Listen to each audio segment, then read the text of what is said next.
You are listening to the Truth to Live By podcast, a ministry of Windward Baptist Church. To learn more about our church, you can check out our website at windwardbaptist.org.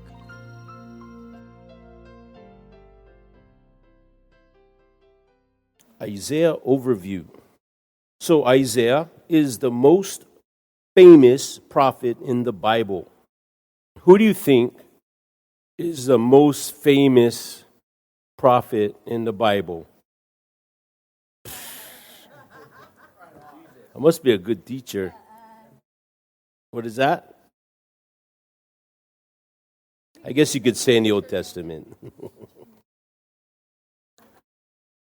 His name means the salvation of the Lord. How many times is the word salvation mentioned in the book of Isaiah? Thought you wrote that down too. I did. You did? How many times? 31 times. See, that's why it's important to have an actual Bible you can write. It's good to write it down. I like to write things in my Bible too. If you have a phone as a Bible, it's kind of hard. I mean, I know you could do it, but it's hard. No one had to answer except the Bible person. He is quoted more often than any other prophet in the New Testament. And he is also the only prophet that prophesied or predicted the virgin birth. How many of you have heard of the virgin birth of Jesus? How did you hear of it in the Old Testament? Isaiah. Most of the answers tonight will be Isaiah.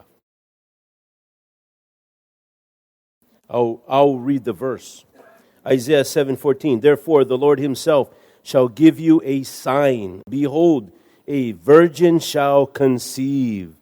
When God says that the sign is going to be a virgin conceiving, that should have been noted, because that's not something that's going normally or naturally can happen. That is a miracle. We know that there were some old people in the Bible that had babies, right? Anybody can name one? Sarah? Yep. Who else? Elizabeth. And who else can name another one that was kind of miraculous? Well, it was miraculous. It wasn't as miraculous as a virgin birth, but another miraculous one where she was barren and yet she conceived. Hannah. This is a smart church. Man. Okay, the book of Isaiah. Oh, but I was saying that those are miraculous, but a virgin birth, that is supernatural, conceived of the Holy Spirit. You know, people say that, is Christianity true? Do you know if someone wants to refute Christianity, you know what they're going to have to challenge, what they're going to have to refute? The resurrection. So if someone asks you, I don't know if Christianity is true, you say, well, I'll tell you what. Refute the resurrection. Have evidence. Challenge it. Do your research. If the resurrection is not true, then Christianity is not true. There have been people that did it. I mean, it's got to be an honest investigation. Because you know what you're going to find? The tomb was empty. That's a big deal. Witness testimony. You know, eyewitness can put someone in jail for life. Death sentence. One eyewitness account. You know how many eyewitness account of the resurrection? There was 500 at one time, and many others. And do you know, you've ever heard of Watergate? You remember? I mean, you've heard of Watergate, right? You've heard of Watergate, right? I've never heard of it. No, I've heard of it. But it wasn't in my day, yeah? Or maybe, when was it? I forget. You was around? Brother Haggard was around? But I read about it. There's one guy, I forget his name, but he had a radio program. I think he had a radio show. And he was saying, you know, in Watergate, it was like what? 1 week, 2 weeks, and they're already turning on each other. talking about that it was a lie. They didn't want to go to jail. They did what? Something that you don't want to be called this. This is like the worst thing to be called. A rat. They ratted out each other, right? You know, if the resurrection, if it wasn't true, do you think these disciples would go to their deaths? I mean, we're talking not just killed, tortured, killed. Don't you think they would at some point? I mean, some people rat just to take some time off of their sentence, right? Just to take some time off. Hey, I tell you what, you tell them what you did when you tell us something, and we're going to make a deal with you. And people will rat. And so we were told that the actual definition of what rat is when you're going to tell on somebody to reduce your sentence when you were just as guilty. I mean, maybe I'm getting it wrong, but that's good. That's true. Okay. Well, these disciples did not rat. You know why? Because it was true. And normally people will not be willing to suffer the consequences for a lie. Most people, they're not going to go to their deaths for a lie. But these men knew that it was true. And they said, you know what? And they missed Jesus. They wanted to be with him. So they're like, kill me. I'll be with Jesus. They believed it. They saw him rise from the dead. So that's that's part of a witness. I mean, that's part of the evidence is those witness testimony. And there's other things. They didn't find no body. No body. You don't think they searched? All the powers of Rome, all the technology, all the people, all the work, everything that they could do to find the body, and they could not find the body because there was no body to find because he rose from the dead. Anyway, it's not Easter, but he is risen. He is risen indeed.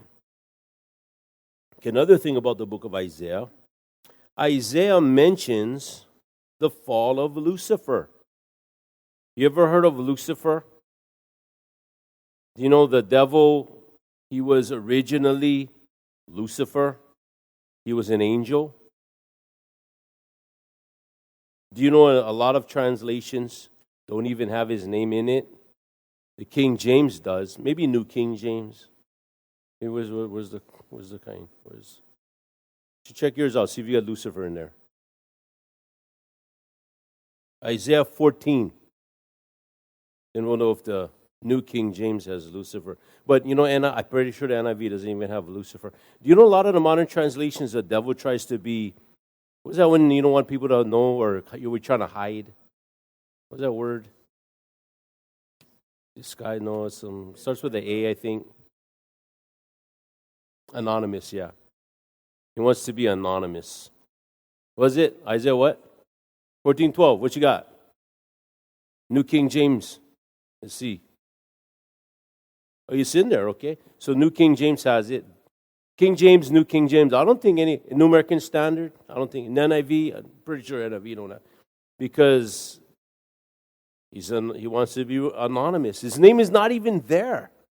You have to have a King James to know his name, and his name is Lucifer, right? That's the devil's name. And there's two places in the Bible it talks about the fall of Lucifer: Isaiah 14 and Ezekiel 28. You want to read about that? And those are the passages. So Isaiah talks about the fall of Lucifer. That was his original name. I think his name Lucifer means brightness. He was a high-ranking angel, and he fell. When John the Baptist first comes on the scene, he quotes Isaiah. And he says that he is a voice of one crying in the wilderness, make straight the way of the Lord. You know, remember when we were saying that Isaiah is like a miniature Bible? There's a lot of ways that it is, but one of the ways that it is is how many books are in the Bible? 66. How many chapters are in Isaiah? 66. How many chapters are there in the Old Testament? 39.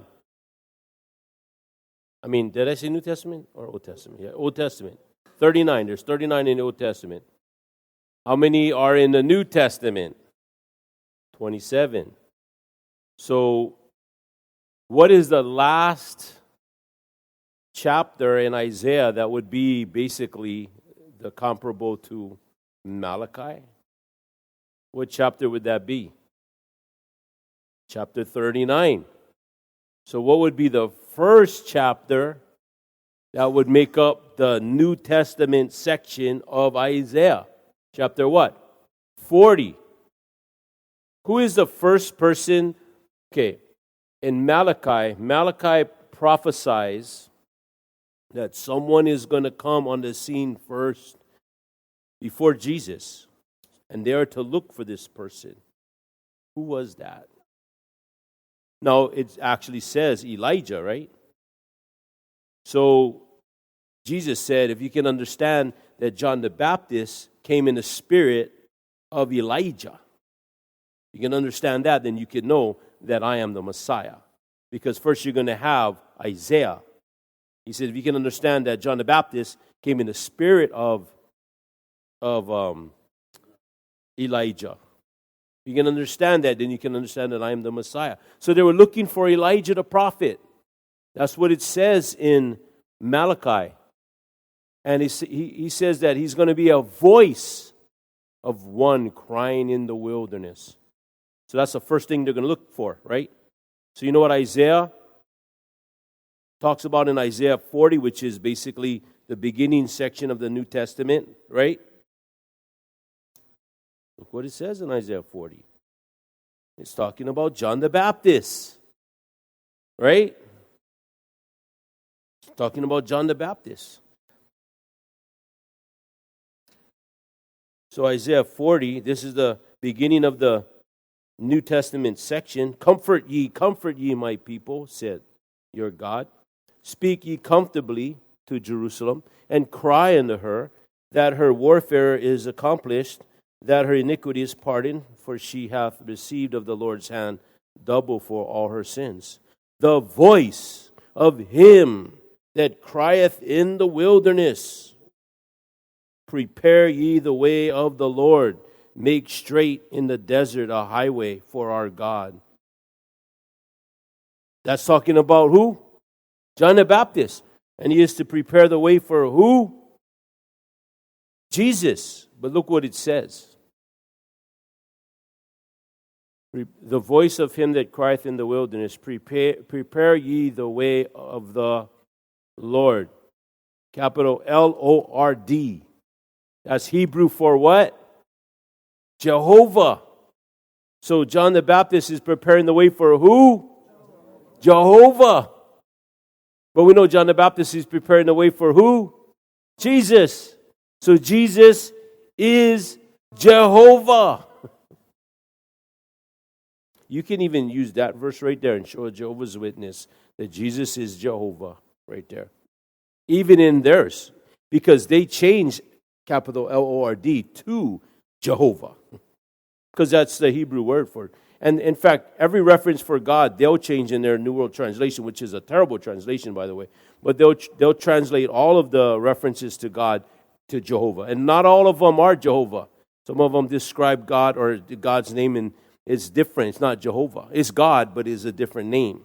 But Jehovah is God's covenant name and describes God as the God of the covenant of the relationship, the God who wants to have a relationship with us, who made promises and he'll keep them. That's Jehovah.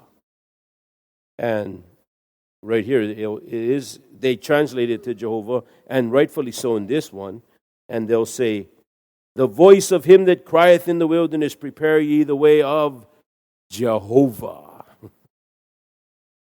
So that's Isaiah. So it is interesting that when the Bible was written, it didn't have chapter divisions. Didn't have verses until what? 1200s? And yet, when they put the chapter references, it came up like this. The way they divided it, the way that it was written.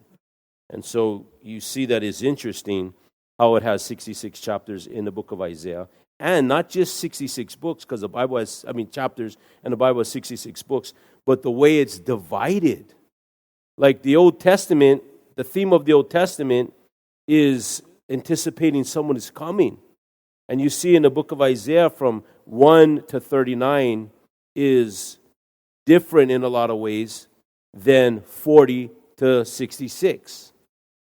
It's just different. It's so different. In fact, some people believe that a different author wrote it. Some people think that somebody else wrote the second half of Isaiah. But you know who wrote the second half of Isaiah? Isaiah. See, remember I said Isaiah is going to be probably the answer. Okay, well, who wrote the first part of Isaiah? Who do you think wrote Isaiah 53? Yeah, this is a very smart church. So when you read the book of Isaiah, you're going to see that it seems to shift. The first half of it, verse 1 through 39, is basically about, I guess you can say, condemnation and law. That God's law was violated. They violated the covenant, and judgment will follow. The second half, from verse 40 to 66, is consolation, and God consoles them, and love. So you see that? Condemnation and law, consolation and love. That's the second half.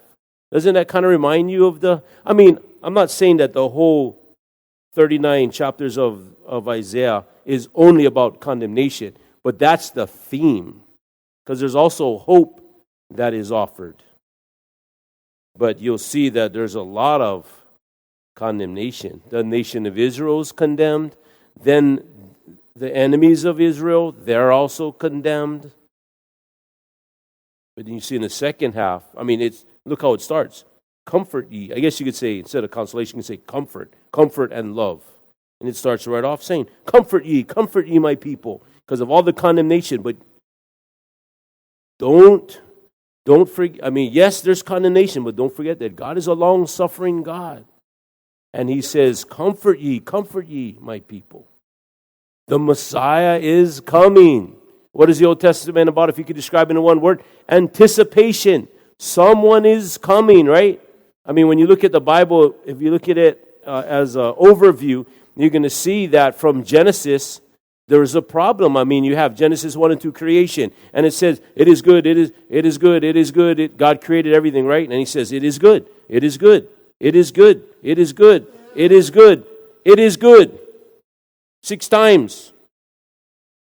And then he said, something is not good. It is not good that man should be alone. It's not good that man should be alone. So God put Adam to sleep, took one of his ribs, and he made a woman. He made woman, and that's how she got her name. Because when God brought her to Adam, he woke up, he was like this. Put on his glasses and went, whoa, man. That was Eve. Woman. So God was a woman. He named all of the animals, right? So he named Eve in a sense, but not her person, she was a woman. And then, of course, she became Eve, mother of all living. I had another joke, but man, we want to get on it too late. I only got like 2 jokes. And so, Genesis 1 and 2, we got creation. We got all the details, how God created Adam, from the dust of the ground. How he created Eve from the rib of Adam. And God said 6 times that everything is good. Then he said it is not good. What is not good? That Adam is alone. So he made Eve, and she is his helper. Eve is to help Adam in the job that God gave him. She is the helper. Why? Because brother needed some help. Adam needed help. And if you, I am a man. I need help. I need a lot of help, man. I need a lot of help. I told Roxanne, I said, when she was sick, I said, I wish instead of you being sick, because I was sick, instead of you being sick, I wish I could be sick again instead of you being sick. And she said, oh, that's so sweet. I said, well, it sounds sweet, but I'm just saying that because the family can't function when you are sick. Everything goes on as normal when I'm sick. When you're sick, everything goes to Hades.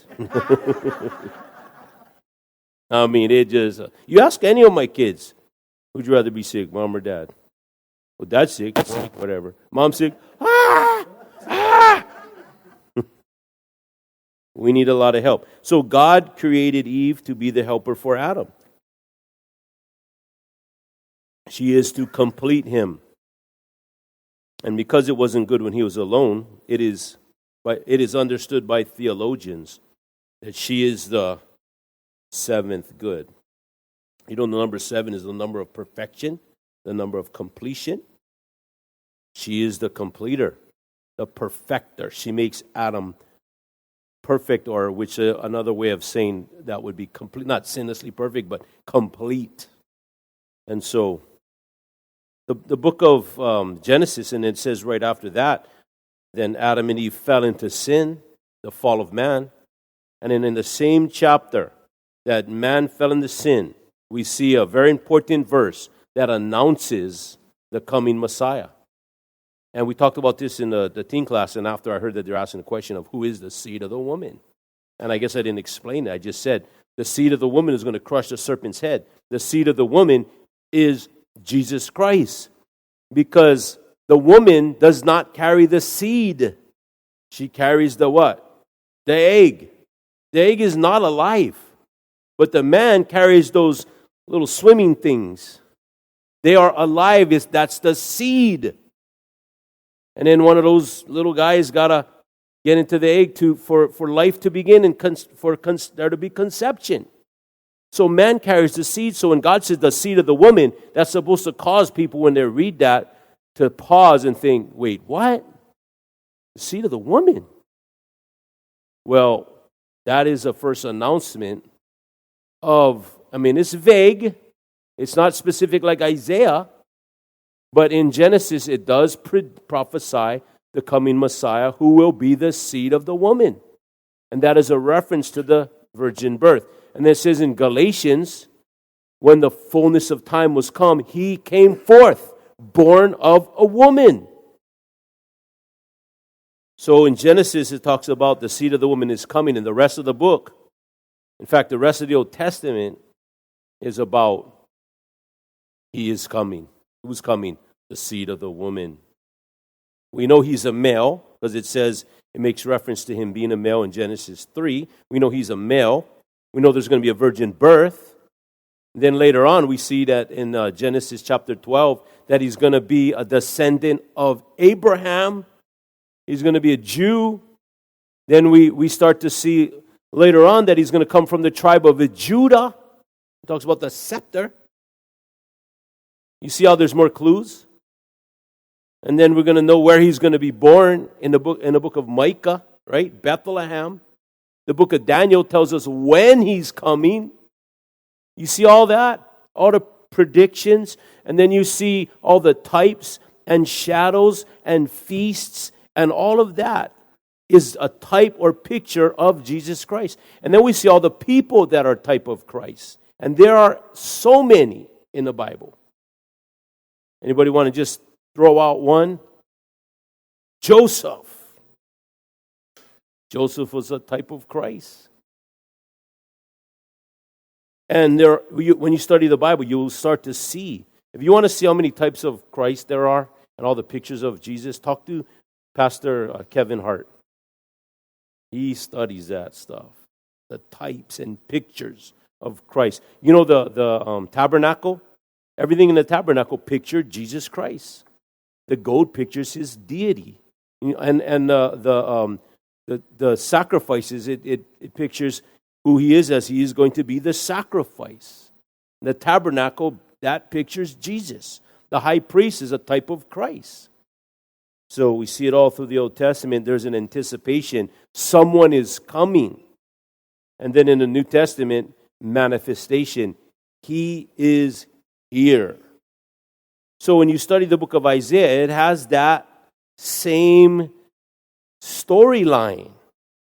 You know, when Brother Kevin Hart, when he was studying Isaiah, he found out that every chapter of Isaiah coincided to the book that it was numbered after. So like chapter 1 would be Genesis. Chapter 2 would be Exodus. And he had all the different things in that chapter that matched. And I was amazed to see that. So I knew it was a miniature Bible, but I didn't think every chapter mirrored the Bible. And then when he shows you his notes, you're amazed. Only God could do that. You know, I was listening to someone teach about this, that, you know, the Old Testament was written in Hebrew, right? The New Testament was written in Greek.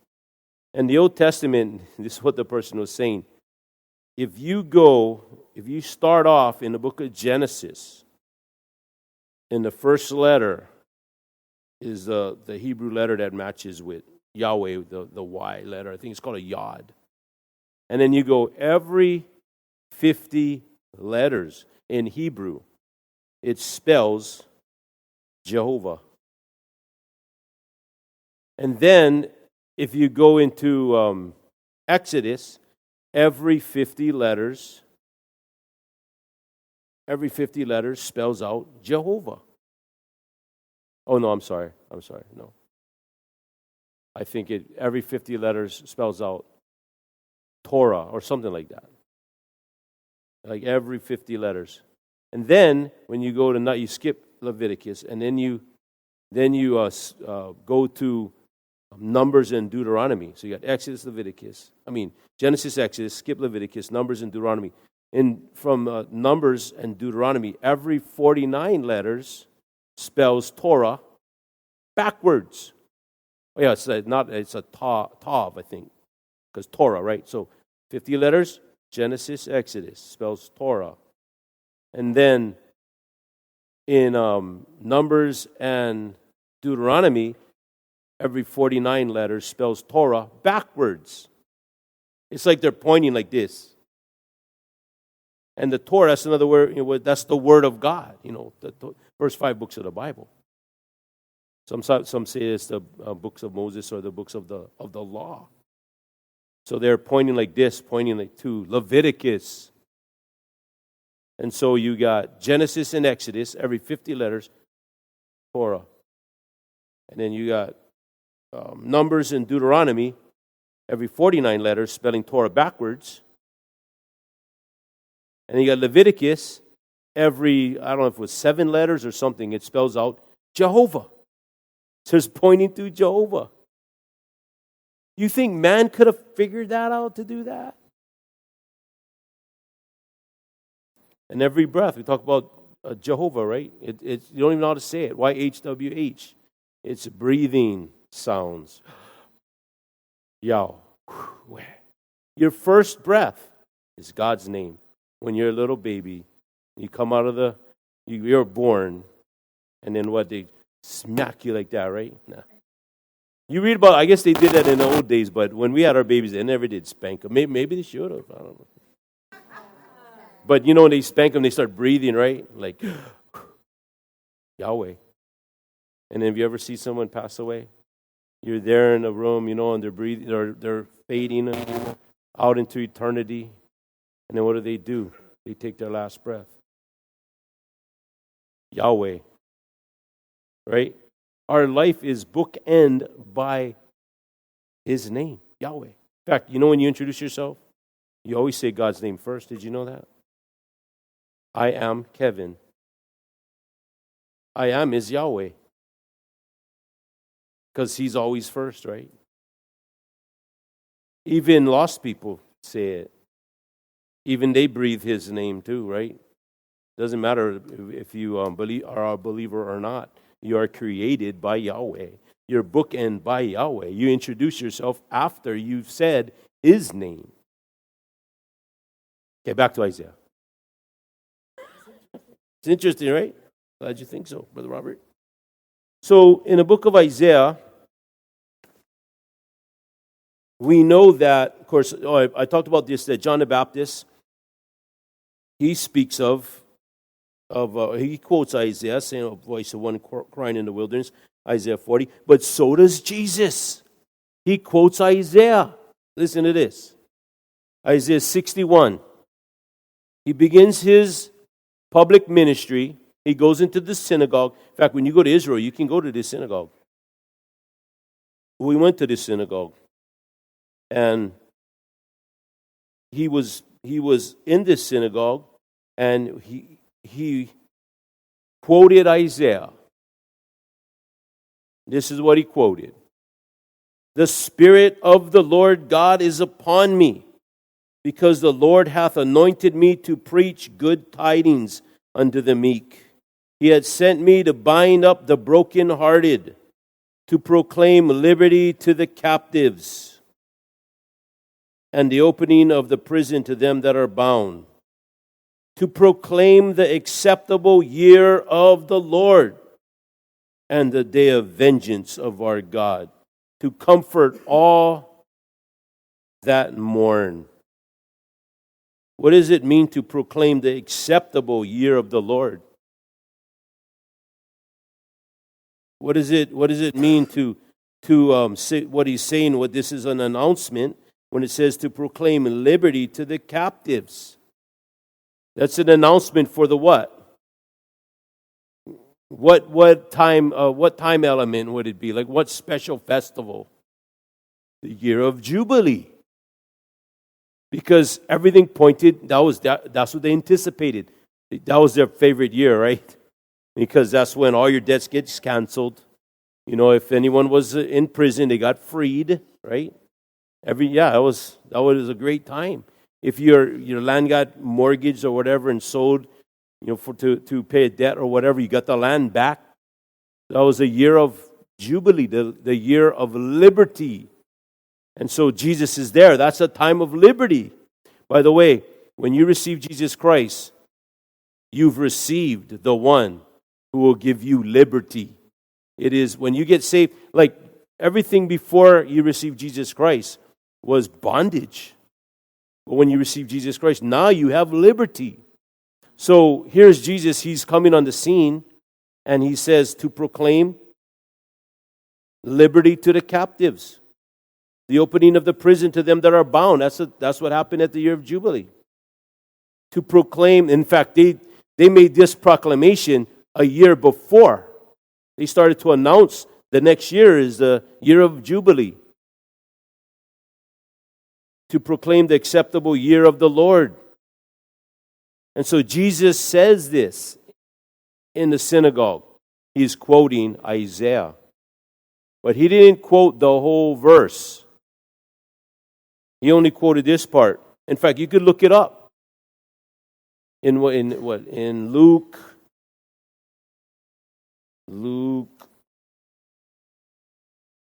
something. Luke. Just read the whole book. Now I'm questioning if it's even Luke. Luke 4:19. Thank you. Yep. Luke 4:19.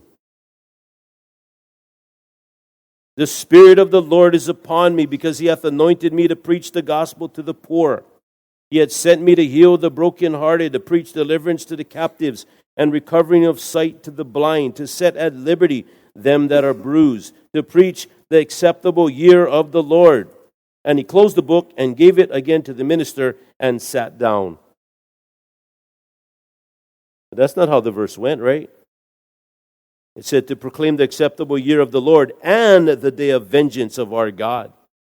So there is a, I guess you could say, parenthesis between this part, the acceptable year of the Lord, then there's a pause, and then the day of vengeance. Why did Jesus not say that? Because he wasn't going to do that part yet. Right now, it's a time of grace. When is the day of vengeance going to happen? During the tribulation period. So that's his first coming, right? And then during the tribulation is going to happen right before his second coming, right? And both of those are mentioned here. Why?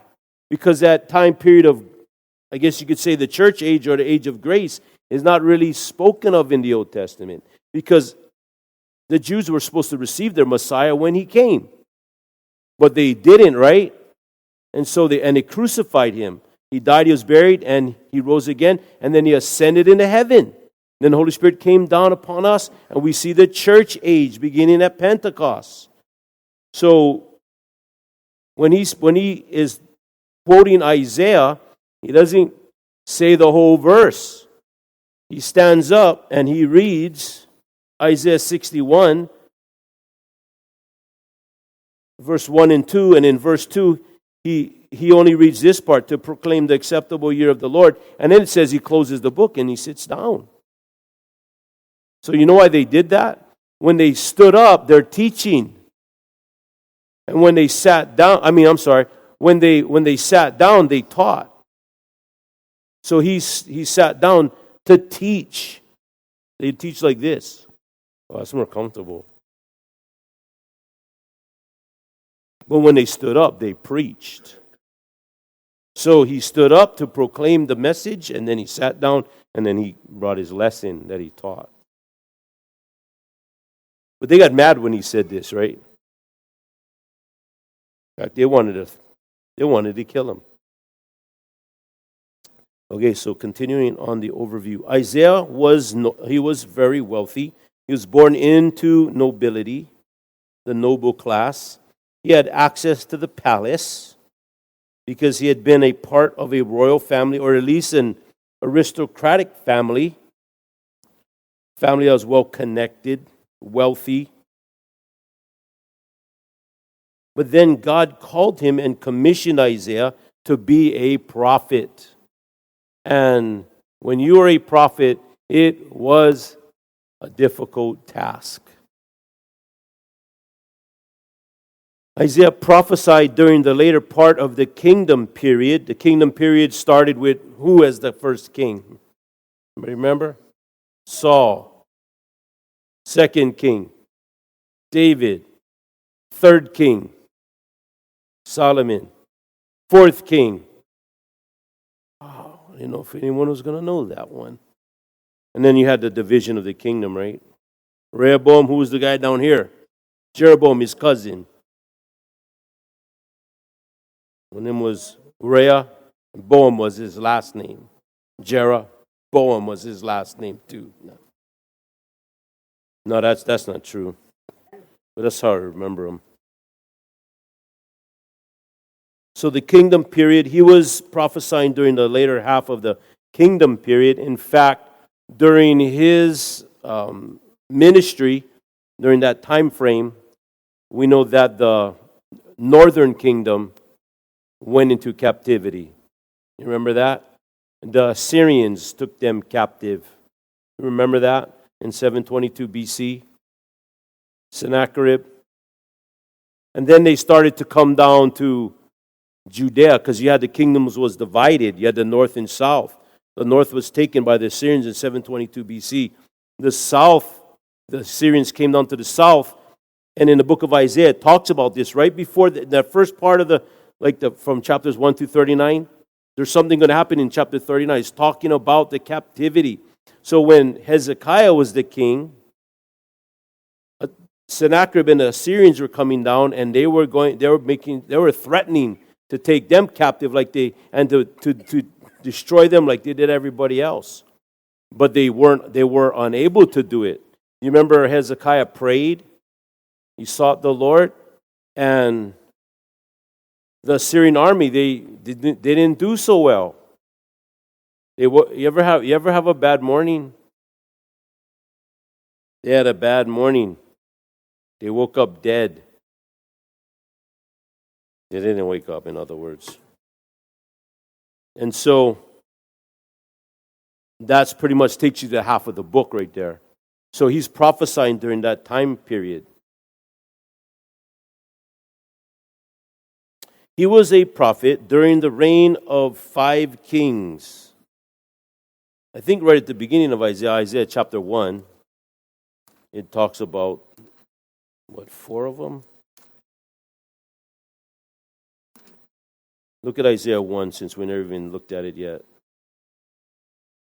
The vision of Isaiah, the son of Amoz, which he saw concerning Judah and Jerusalem in the days of Uzziah, Jotham, Ahaz, and Hezekiah.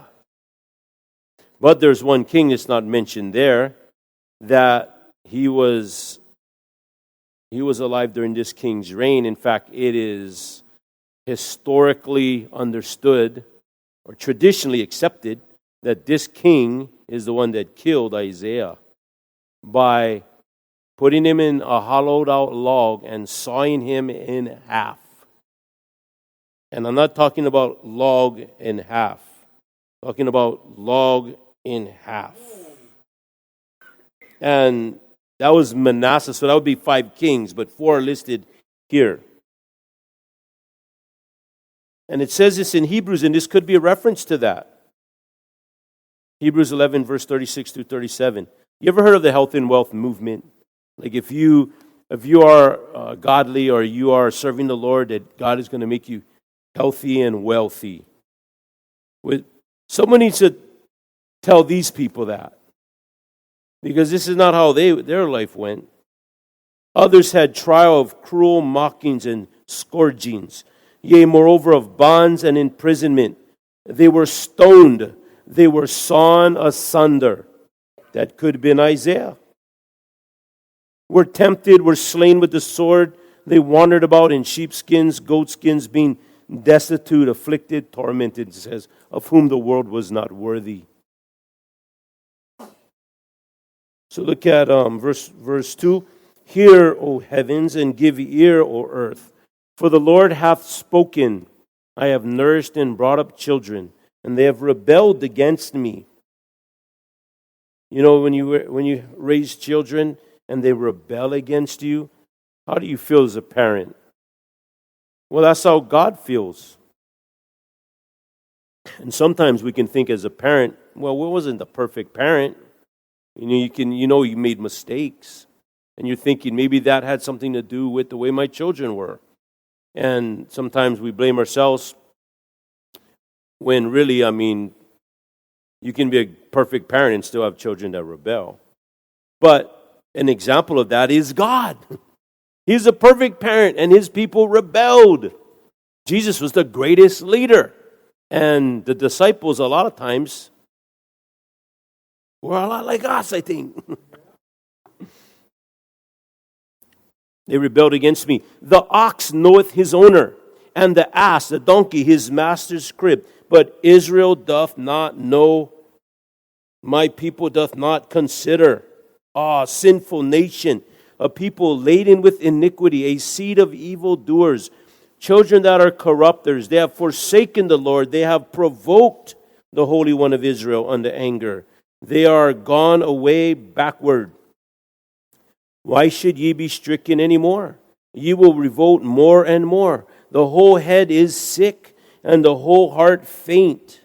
From the sole of the foot even to the head, there is no soundness in it, but wounds and bruises and putrefying sores. They have not been closed, neither bound up, neither mollified with ointment. Your country is desolate. Your cities are burned with fire. Your land strangers devoured in your presence. and it is desolate, as overthrown by strangers. And the daughter of Zion is left as a cottage in a vineyard, as a lodge in a garden of cucumbers, as a besieged city. Except the Lord of hosts had left unto us a very small remnant, we should have been as Sodom, and we should have been like unto Gomorrah. Hear the word of the Lord, ye rulers of Sodom. Give ear unto the law of our God, ye people of Gomorrah. To what purpose is the multitude of your sacrifices unto me? Saith the Lord, I am full of the burnt offerings of rams and of fat-fed beasts, and I delight not in the blood of bullocks and of lambs or of he-goats. When ye come to appear before me, who hath required this at your hand to tread my courts? Bring no more vain oblation. He goes, I'm not interested in your sacrifices. I'm interested in your obedience. Now, God wanted them to give the sacrifices, but He wanted it to come from a people that were sincere. Bring no more vain oblations. Incense is an abomination unto me, and the new moon, Sabbaths, the calling of assemblies, I cannot away with it. It is iniquity, even the solemn meetings, your new moons and your appointed feasts. My soul hate this. He says, you're very religious, but I want a relationship. They are trouble unto me. I am weary to bear them. When you spread forth your hands, I will hide mine eyes from you. When you make many prayers, I will not hear. Your hands are full of blood. He's saying this. Look, you had the northern kingdom. You had them to watch. You've seen what they did. And it didn't work out too well. And they're always trying to do something. They're trying to make alliances with Egypt to help them with their enemies. All they needed to do was serve me. I'm all they needed. But Egypt is a type or picture of the what? The world. And you've seen the northern kingdom. They tried to make alliances with Egypt, and it didn't work out too well. What do God's people, sometimes what are we always tempted? To go the ways of the world. I need the world to be happy. I need the world to be successful. My life will be more exciting if I'm worldly and the church becomes worldly. If we become worldly, then the people of the world will want to come to church. And God says, no, ye adulterers and adulteresses, know ye not that the friendship of the world is at enmity? Natural hatred, at enmity with God. Whosoever therefore is a friend of the world is the enemy of God. It says, come out from among them and be ye separate, saith the Lord. Touch not the unclean thing. God wants His people to be holy. And so God says, don't make alliances with the world. Don't look, act, dress, talk, think worldly. He says, I beseech you therefore, brethren, by the mercies of God, that you present your bodies a living sacrifice, holy, acceptable unto God, which is your reasonable service. And be not what? Conformed to this world, but be ye transformed by the renewing of your mind, that you may prove what is that good and acceptable and perfect will of God. What did the northern kingdom do? They made alliances with Egypt to help them do battle against their enemies. And God says, you don't need that. That was the downfall of Solomon. He made all those alliances and he ended up having a lot of wives. 700 wives, 300 concubines. So, what is the southern kingdom going to do? They're going to say, we learned a lesson because we watched the northern kingdom. We were not going to make alliances with Egypt. Nope. They said, okay, so we're going to make alliances with Egypt. What was the downfall of, you remember Hezekiah? You remember his downfall? Hezekiah, he prayed, right? God extended his life 15 years. And he's all, yeah, God extended my life. And he prayed, and the Assyrians woke up dead. One angel killed what? 185,000? And he's like, don't mess with me. They're all dead. There's running their mouth. There's all talking big. And they died. So then he started walking around like this afterwards. Those are gangster signs. Back in the Old Testament. Hezekiah. And what did he do? What did he do? God is the one who did all that, and what did he do? I'm going to show the Babylonians all what I got here. Why did he do that? Pride. But you know why he did it? The biggest reason? Because he's trying to make an alliance with the superpower, right? The Babylonians. He thinks that he needs their help. And you know what? What did Isaiah say? You know what? Those people are going to turn against you, and they're going to destroy the nation. And he said, no, for real? Yes. And then Isaiah said, but not in your day. It's going to be in your children's day, your great-grandchildren's day. Oh, not in my day? No, not in your day. Oh, I'm good then. He really said that. Read it. And so now what happened? 150 years after Isaiah? And of course, Hezekiah's days, the Babylonians came and took them captive. And that's like the first half of Isaiah. Isaiah spoke of God's judgment upon Israel because of their rebellion, because they were idolatrous and they oppressed the poor. When people become idolatrous, they will start to be oppressive to the poor. You know, when we start to put we put anything before God, we can become very mean. You know, I don't think it's ever right to be unkind. I mean, if there is a time, let me know. I wasn't sure. I was trying to think of times. I mean, I know Jesus turned the money changers' tables over and all that. He was protecting his Father's. If someone breaks into your house and they're going to hurt you or they're going to cause harm, I think you need to do what you got to do, right? I don't think anybody questioned that. But I think sometimes we throw in all kind of reasons why we can be mean. And it's not for that same reason that Jesus did what he did. They oppressed the poor. He was going to use nations like Assyria and Babylon to judge Israel. Isaiah's message was also a message of hope that the Lord would one day fulfill all his covenant promises that he made to the nation of Israel, and that he would send a king from David's line. See, Israel is going to be cut down like a tree is cut down, and it's going to be burned. It's going to be black, and it's going to be charred. But one day, God is going to bring forth from the root of Jesse a king. That's, of course, a reference to Jesus Christ, who ruled the nation. This king would lead the nation into obedience in all of God's laws. The reason for this was that so God's blessing would flow outward from Israel to all the nations, just like it says in Abraham chapter 12. In Genesis chapter 12, which is about the Abrahamic covenant. So the first half of the book focuses on judgment that culminates in the invasion of Babylon. It culminates in the invasion of Babylon and the exile of the people to Babylon. In the first half, there's a message of hope that God promises, that his promises would one day be fulfilled. In the second half of the book, from 40 to 66, it picks up the message and develops it further. So what is the message for us? Don't make alliances with Egypt.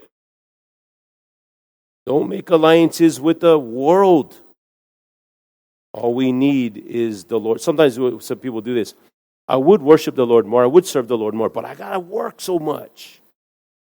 I would say, you know what? I want to put the Lord first and let the chips fall where they may. And don't devote your whole life to working for an employer that probably doesn't even, I don't know, but maybe doesn't even really care that much about you. You got to work. We got to pay the bills. I know that. But put God first. Trust God. Serve him. Give him your time. And your life will be blessed because it's a blessing to serve the Lord. Get involved with the teen group. Get involved with RAM. Get involved with prayer times that we have. Get involved with visitation. Get involved with whatever you can for the Lord. And he will take care of you. And you'll be blessed. All right, would you bow your heads and close your eyes? You have been listening to our Truth to Live By podcast, a ministry of Windward Baptist Church. This podcast is supported by the gifts and donations of its listeners. You can make a secure donation through our website at windwardbaptist.org.